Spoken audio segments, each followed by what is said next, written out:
You just have to look at America, when the way America define itself, you know, like it's the strongest, the richest, the greatest nation the world has ever known. So, taken in context, yes, if we look at that in the context that we're living in right now, yes.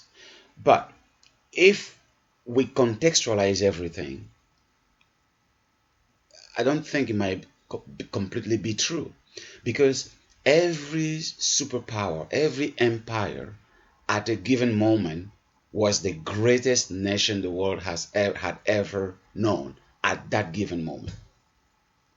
When the Roman Empire was what America is today, in that moment, defined by the reality of that context, no one can deny that was a power to reckon with. That was the greatest the world had ever known.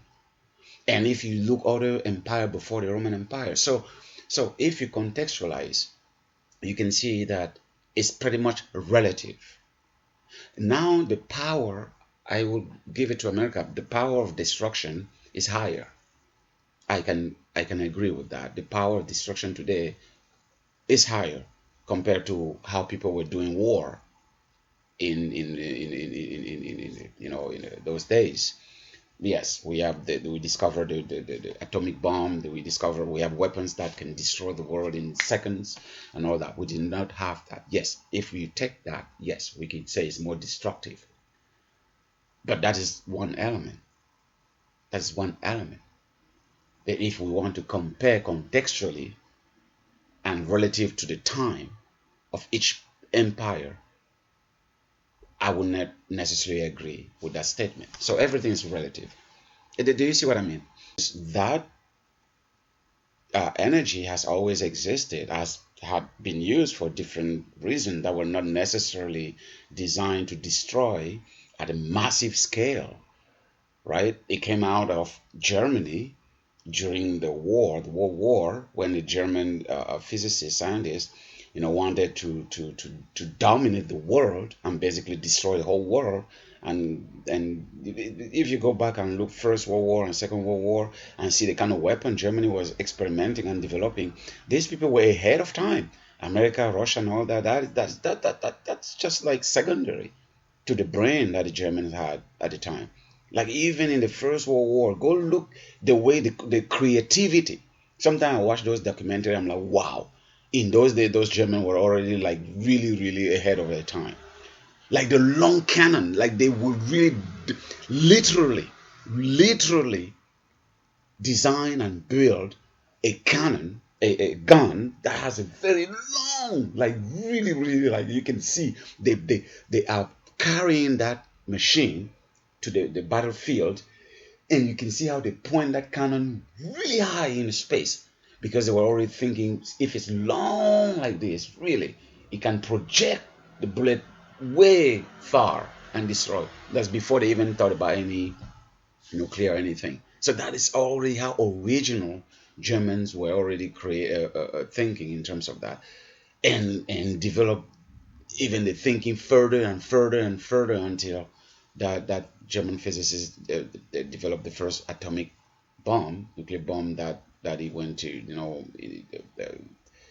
give to the Americans, and then someone else stole it and went to give to the Russian to just kind of keep parity, because the reason they gave it to the USSR, because what that physicist, I wrote a section in my chapter discussing that dynamic, because the physicists, when they saw that only America was the only country in the world to have the atomic bomb, and knowing the destructive power of that, they knew that the world was in danger if only one country had this, because then they will enslave everybody else would be a slave.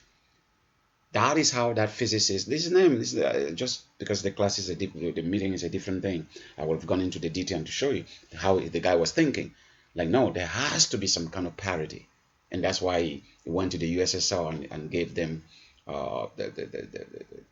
that technology, so that they should have it too. and that will keep America in check, so the world will not fall into destruction, because you might have a madman in America who doesn't get his way and decide to just destroy the whole world.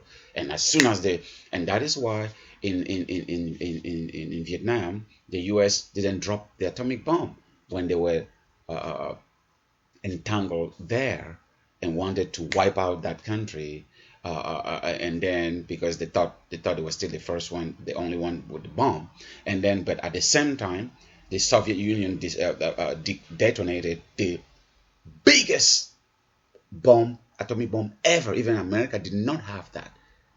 The atomic bomb that the Russian detonated was 10 or 50 or more times powerful than what the US had. That restrained the US. There are many documentaries that say that.